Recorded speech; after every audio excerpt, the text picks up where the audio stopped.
Okay, good morning everyone in Chazak Ubaruch. Thank you for joining us on this beautiful Friday morning, Erev Shabbat Kodesh, as we are studying together Perashat Tetze. Pasuk says, towards the end of our Perashah, Hishamir benega hatzara'at. Beware of the tzara'at affliction. We know that there used to be something called tzara'at, a form of leprosy. It wasn't a physical ailment, it was a spiritual ailment. It had a physical diagnosis. It manifested physically, but it was for a spiritual sin. And the pasuk says, be very careful to deal with the tzara'at properly. Lishmor me'od vela'asot kechol asher yoru etchem hakohanim halviim. Do whatever the kohanim tell you to do. Whenever you got tzara'at back then, you wouldn't go to a doctor. You would go to a kohen, and he would tell you what to do. So Moshe Rabbeinu warns the Jewish people, be very careful, take the rules of tzara'at seriously. Whatever they tell you, tishmeru la'asot, you should observe. Zachor et asher asa Adonai Elohecha leMiriam. And remember what Hashem did to Miriam. Baderech betzetechem Mizrahi. Remember our great leader, Miriam and Neviah, that she received tzara'at. And therefore, don't take tzara'at lightly. Okay? No pun intended. For anyone that got that one. Okay. Well, by the way, as Jews, we have every day a mitzvah to remember 10 things every day, 10 Jewish remembrances. And they're in the book. Some of the Sidurim have it right after Aleinu of Shaharit. They have quickly 10, and you just quickly glance at them, you remember them. Every day we should remember the Exodus. Every day we should remember Shabbat. We should, right? As an example, we say in the prayers, today is the first day of Shabbat Kodesh. Today is the second day of Shabbat Kodesh. Sunday, Monday is secular names. They're actually, some of them are God, sun, right, moon. Judaism, the days are actually 1, 2, 3. So we're counting towards 7.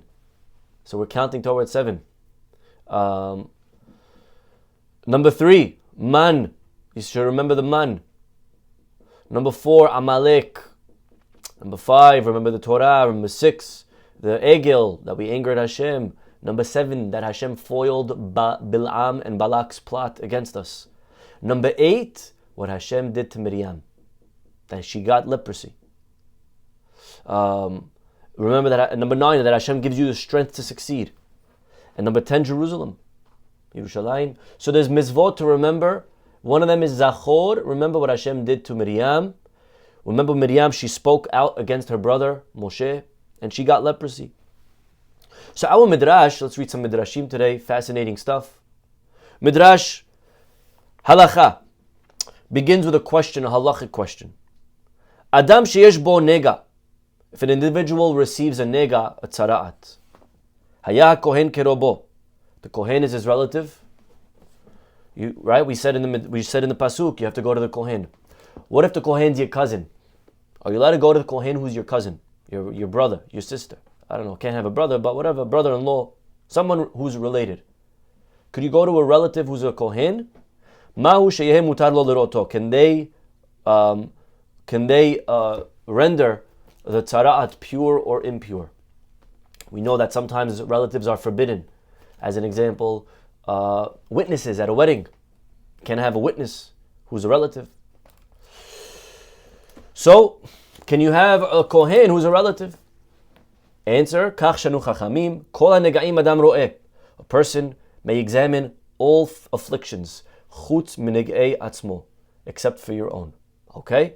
So according to this, you're not allowed to rule on your own body. If you're a kohen, you're biased, let's say. You have to be able to see the person. You have to see, so you can't see yourself. And therefore, you could examine your cousin. It sounds like from here, because he's not you. Your cousin's not you. Now, by the way, just this line right here. Kol hanegaim adam ro'eh chutz minegei atzmo. This is an amazing line. This is found in Masechet Negaim, Mishnayot. A person can examine all tzara'at except for his own. And our rabbis say that this applies not only to blemishes of tzara'at, but to blemishes of character. And they translate it literally. Kol hanegaim adam ro'eh chutz minigei atzmo. A person is capable of seeing everyone's faults except for his own. It's not saying, you're allowed to. It's saying capable. A person is capable of seeing everyone's faults except for his own. In life, we are very quick to judge other people. You see a guy come late to shul, hey, we start at 9, right? What are you doing here? Why are you so late? Selichot, the guy doesn't make it. Where were you with selichot? A person, you can know everyone around you. They are not punctual. They don't answer texts right away. They're unorganized. They this, they that. Everyone around me. And me? I'm a tzaddik. I'm God's gift to the world. A person is capable of seeing everyone's negaim, everyone's flaws. Chutz minigei atzmo. It's a human flaw. That we cannot see our own failings, our own shortcomings. We are biased. We look in the mirror, what do we see? God's gift to the world. Somebody amazing. Somebody worth praising. Somebody who has no bad to them. That's human nature. We see the good in ourselves, which is good. It's important to do that. But it's also important to be able to look at ourselves sometimes and reflect. Where do I need to improve? And it's hard to do that. I can't see my own flaws. It's human nature. Think about in an argument. When was the last time in an argument that you ever thought you were wrong? You never thought you were wrong in an argument. And let me tell you some breaking news. The other guy who you were arguing also never thought he's wrong in an argument. So everybody that's ever arguing and never thinks they're wrong, and obviously somebody's got to be wrong. So someone's wrong and no one thinks they're wrong. We never see our own faults. So what do? What's the solution? Says the pasuk, Vehuva el kohen. You got to go to the kohen. You got to go to the rabbi, to your therapist, to someone who loves you, who knows you, who understands you and what you're going through. Understands you and also marriage. If you're having marriage issues, don't just go to your friend who knows nothing about marriage, who can barely figure out his own marriage. Don't go to him. He's not going to help you. He doesn't know anything about marriage. You're going to go to him. But go to someone who knows. You got to go to the kohen. And they can help you with your problems in life. We need to have people outside of ourselves that we can go to, that can give an honest evaluation. Even the greatest of rabbis did this. It was known that the Gaon Mevilna, he used to ask the Magid of Duvna, the famous Rabbi Yaakov from Duvna, to come and give him a weekly, monthly, whatever it was, accounting of himself. To come and give him some criticism. I need it. I need someone. Feedback on me. I can't do it. I'm biased. A person cannot see their own flaws. En adam ro'eh nig'ei atzmo. Not only are you not allowed to diagnose yourself, it's physically impossible to diagnose yourself because we're biased. You can't see yourself, right? Right now, you can see the whole world, you can't see yourself. And the mirror not going to help you, a mirror. You need a rabbi, you need a kohen. So, this is one idea. The Baal Shem Tov says another idea of here, another truth, another way of reading the sentence. Kol hanegaim adam ro'eh chutz minigei atzmo. He says you got to put the comma after the word chutz. Whatever flaws you see on the outside are really from you. Whatever blemish you see in others is really a blemish in yourself. Our rabbis say it in other words, Kol haposel bemumo posel. However you disqualify people, you're really disqualifying yourself. In English we say it takes one to know one. If you see a person, whatever you suspect of that person, it's giving you really, the world is a window into your own soul. Whatever you see in the world is really something in you. If when you look at someone, you see someone who's non-observant, it's really you who's failing in observance. Because think about it. There's 100 things to see in people. Why'd you pick that one? Why is it that your eyes went there? It must be because that's something to do with you. Why'd you notice in a room filled with 100 things, you noticed the chessboard? Because The chess is something that is close to you. You like chess. You walk into a building. What'd you notice? The art, because you're an artist. You noticed the counter, because you're into counter. You noticed the guy's windows. Oh, these are Anderson windows. Chazak Baruch, because you know windows. You notice the Scotch collection. What do you notice? What do you see? You could tell a lot about a person about what they notice when they walk into a situation. So a guy walks into shul, what does he see? Does he see 80 seats filled? Does he see 20 seats empty? Does he see the people praying, or does he see the people talking? Does he see the kids running around, or does he see the kids making noise? What does he see? It gives you a very big glimpse into your own soul.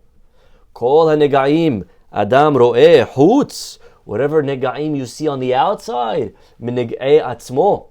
You see, it's from your own failings, and that's another way.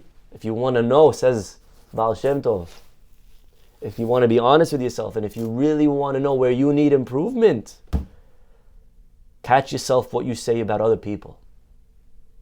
Listen to your own criticism of others, and now you know where you need to improve. That's probably something that you're struggling with, because if you noticed it, if you're seeing another guy in shul, and you suspect him that he's talking to his friend about the ladies section, it means you're too focused on the ladies section. Because why did your head go there? Why did your head go to ladies section from all 10 things that he could have been speaking about? Maybe he was talking about business. Maybe he was talking about the tennis game. Maybe he was talking about the ladies section. Maybe he was talking about... There's 10 things he could have been talking about. But why'd you pick ladies section? You had no idea. Because that's where your head is. So you're the pervert, not him. You understand? So this is, my friends, the beginning of the Midrash in this week's Parashah. Kol hanegaim adam ro'eh. Be very careful with afflictions. And so we have over here a nice halakha about afflictions. Your relative is allowed to diagnose you, but not yourself. Fine. Continues the Midrash. Ve'ayedeh ma hanegaim ba'im. Why does leprosy come? Answer 1. Al yedeh ayin hara. From evil eye. Wow. What does evil eye mean? Evil eye means you're stingy. You're stingy means you want to have good, and you don't want anyone else to have good. You want to be happy, you don't want anyone else to be happy. You want to have good business, you want no one else to really have a good business. You want to have a good summer, you don't want other people to have a good summer. You want to have a good vacation, and you hope others didn't have a good vacation. You want to have a nice apartment, you hope other people are miserable in their apartment. That's ayin hara. That's a stingy eye. Ayin tov, good eye, is always happy for other people to be happy. You find out someone's happy, you're happy for them. You find out a friend celebrated an engagement, you're happy for them. I'm happy for other people. Wow, Baruch Hashem, they got engaged. I'm happy for them. I'm happy. Me, I'm still looking, but what does that have to do with them? Why should they be miserable just because I'm miserable? Just because I didn't find the right one, they should? They shouldn't also? Baruch Hashem, they found the right one. Good for them. I'm happy to have a good eye. We have to start training ourselves to be happy for other people's good news. We hear that other people are succeeding. We should be happy for them. It's a very, very high level, but it's something that we have to work on. And it comes when you, first of all, it comes from really arrogance. It comes from humility. If it's always about me, then I'm not happy. If you're, why should you, not me? I'm the center of the world. Obviously, I should be getting the marriage, not you. I should be getting the job raise, not you. I should be getting this, right? So when we live in a world where we feel like the pot is limited, it has to be either me or you. It's win-lose. If you won, then I lost. That's where this mentality comes from, right? But if we have to realize win-win. You winning doesn't take away from me winning. We could both win. You could win it and I could win. And actually, that's all of life. What one piece of wood could lift and another piece of wood could lift, together they could lift much more. This is synergy. 1 + 1 = 3. What you can do and I can do together, we can do much more. I shouldn't be upset or jealous of your growth, of your success. Actually, combined, I want you to succeed. A person should realize your success helps me in my success. You have to be confident, secure. You have to have confidence. You have to have strong self-esteem. But your success doesn't take away from my success. A person who's ayin hara, small, narrow, stingy, wants only me. I want and no one else should get. Adam omer lahavero. So sometimes people, the norm, people with ayin hara, normal people with stingy eye, if you tell your friend, "Can I borrow your axe? I want to chop some wood." The friend says, "Sorry, I don't have an axe." Really, he has an axe. The guy sells axes for a living. He has 50 of them in his basement. He says, "Sorry, I don't have any axes. I have axe to spray if you need, but I don't have a real axe." I don't have enli. But really it's out of stinginess. You just doesn't want other people to be happy, to benefit. I have a house, but I don't want to let someone stay in my house. I don't want work on it, work for it. I don't know, figure it out. But I'm not going to give you for free. Right? Stingy. Kach hu haya omer behayecha. Or another guy says, "Could I please borrow your sieve? I need to make some bread. I need to sift some flour." "Sorry, I don't have. I'm using it." So what does Hashem do? He sends negat tzara'at. He sends leprosy to the house. Why?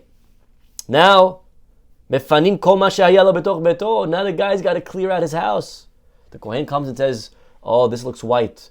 Before I diagnose, quickly empty out your house." So the guy empties out his house, and as he's taking everything out, along with his objects and vessels, what does he take? All his axes, all his sieves. All of a sudden the neighbor sees, "Oh, you have an axe. You have a sieve. Oh, you have. So why do you say no?" Now the guy's embarrassed. Now he's exposed for being stingy.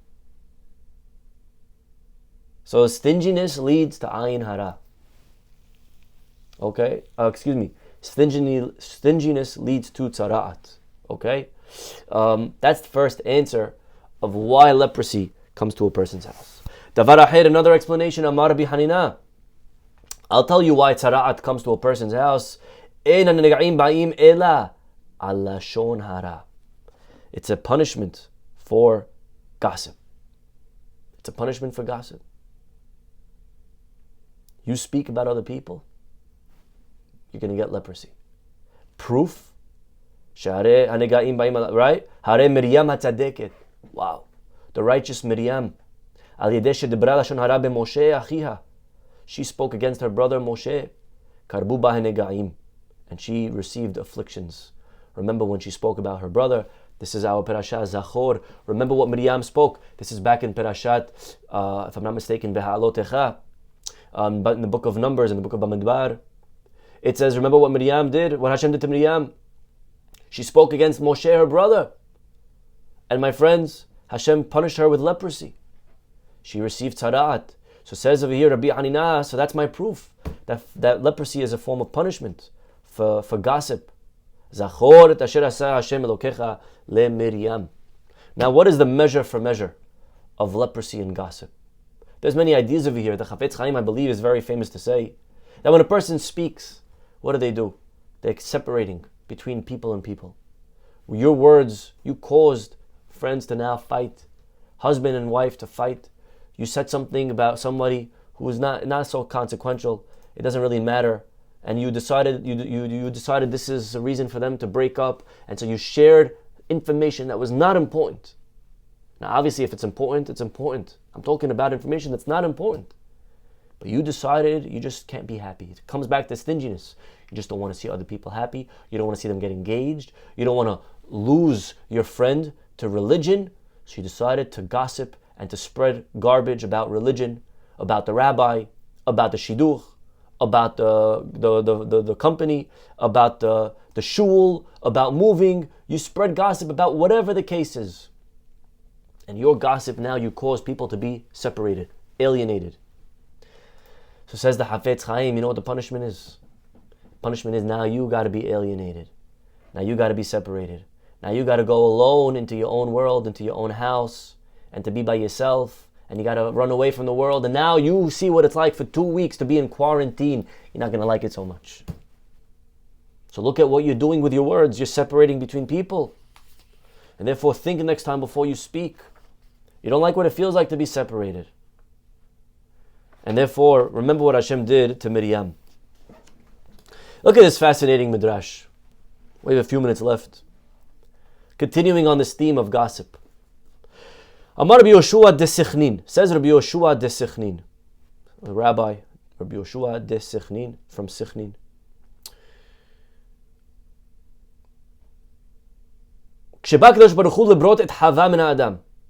When God was about to create Eve from Adam, he was thinking, contemplating, where to create her from. According to the Torah, Eve was created from Adam. Chazak was created from Adam. Okay? So Hashem's thinking, which part of Adam should I create her from? Again, different opinions. Was Adam and Chava back to back, and God had to cut him in half and separate man from woman? Or was it an organ that he took from Adam to create Chava? Okay, obviously very complicated because it's machloket. So really, what does it actually mean? Was it evolution in a way? Obviously, some form of evolution. It started one way and then evolved into something else. So what happened exactly? So according to this midrash, let's see. Vayiven Hashem Elokim et Tetzela. It says that God fashioned the side that He had taken from the man into a woman. So He built that side into a woman. Amar Kadosh Baruch Hu. So God said, Lo evra ota min ha'ayin. I'm not going to create her from the eye. Shelo etehe eina rama. Because then her eye is going to be raised, curious. Lo min ha'ozen. I don't want to create her from the ear. Shelo tehe tzavtanit. I don't want her to be an eavesdropper. Lo min ha'peh. I don't want her to create her from the mouth. Shelo tehe dabranit. I don't want her to be too talkative. Lo min ha'yad. I don't want to create her from the hand. Shelo tehe gonevet. She's going to be a thief. Lo min ha'regel. Not from the foot. She's going to be too outgoing. Mehecha nabra. So where should I create her from? This was God's conundrum. Unbelievable. Min eved hatzanua sheyesh bo. You know what? I'll create Chava from a private limb, from his thigh, from the tail. Although today a tail of an animal is out exposed, back then Adam's tail, according to the Midrash, Adam's tail was obscure, it was hidden. It was like the thigh covered. So God says, you know what? I'll create Chava from the tail. Tail is modest, the tail is hidden. Did it help? And nonetheless, it still didn't accomplish anything. Whatever God had in mind, unfortunately, they exist amongst even the most worthy of women. And look at this, my friends. If there was ever a midrash that was with a question mark, exclamation point, question mark, it's this one right here. I don't want her to be too curious. Eyes raised, looking all around. Well, guess who had that problem? Chava, ketiv ba, vatere ha'isha. It says that she was curious. She looked into the tree and she saw it was good to eat, and she started eating from the tree. Okay. Lo edbre'ota min ha'ozen. I'm not going to create her from the ear. I don't want her to eavesdrop. Well, can you think of a great woman in history who was eavesdropping? Vesara shomat. Wasn't Sarah eavesdropping from the tent when Abraham was talking to the 3 guests that day? Unbelievable. Lo evra ota min hayad. I'm not going to create it from the hand. I don't want to be a thief. Well, guess what? We found a thief. Vatignov Rachel et hapterafim. Rachel stole the idols from her father when they were running away on that day. Not from the foot. Well, vatetze le'ah lekrato. Leah went out with her feet to meet Yaakov. Lo evra ota min ha'per. I want to create it from the mouth. And of course, that's our parasha. Vatedaber Miriam. Miriam spoke with her mouth against her brother. Obviously, this midrash needs explanation with the 5 minutes that we have left. What in the world is the Midrash coming to do? Is it trying to expose our great women of history? Great women of Tanakh? Well, they weren't so great because look what they did. Is that what the Midrash is trying to do? They were human, they had flaws, they had failings. Of course, they're human. Says Rav Yosef, Halevi, Devrei Yosef, every human trait, my friends, can be used for good or for bad. The word midot, we said many times, it doesn't only mean character traits. Midot also means to weigh, limdod. They're called ways because you have to weigh them out. Every single thing in the world needs to be weighed out. The mouth needs to be weighed out. The ears need to be weighed out. There's a time to speak, there's a time to not. There's a time to listen, there's a time to not. There's a time to be kind, there's a time to not. There's a time to be stubborn, there's a time to not. Everything in the world, there's balance. There's a time yes, and there's a time no. Everything in the world is parv. Internet is parv. Internet is parv. Right now you're using the internet to listen to me. And you could use internet for very good things, to watch selichot, to do tehillim chats. And internet can be very bad, I don't need to tell you. All the social media, all the jealousy of Instagram, of the nonsense, the wasting time, the screen time, the competition, the comparing, right? There's a lot of vices to social media. A person who says it's bad is not precise. It's parv. It's parv. Everything is parv. Everything could be used for bad. Everything could be used for good. Your traits, you're an introvert, you're an extrovert. It's good or bad, it's parv. There's a time and there's a place. There's strengths and there's weaknesses. Everything in the world is good and bad. When we say that certain midot are good or bad, it's not what these traits produce. When we say kindness is good, kindness could lead to bad. But it's more what they readily produce. Right? The Yetzer Hara is more inclined for evil, but even the Yetzer Hara can be good. So when Hashem created Chava, He wanted to instill in her these positive traits for her mission. The woman is meant to be the emotional care provider of the family. Hashem created it that the man is the hunter. He goes out, he provides, he protects. And the woman is the nurturer. That's how it was meant to be. Hashem created it that way. There's a reason the ladies were not meant to go out and to find food. Because Hashem needs the children need the mother home. They need a mother that can listen, that can understand, that can relate, that can be empathetic, that can talk. That is the emotional woman. And that is something that, understanding gender roles, that's needed. Now, a lady can have a career. She's allowed to. But a lady needs to understand, a woman who feels that if she doesn't have a career, if she's just a stay-at-home mom, that she's second class, that is unfortunately a big error.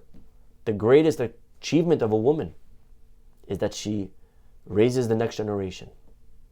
She understands my family is first. And that's not a small accomplishment. To raise mentally, emotionally stable children, generation. So when you have a generation that all the moms feel like I need to get a job or else I'm useless, and then who's raising the kid? The housekeeper?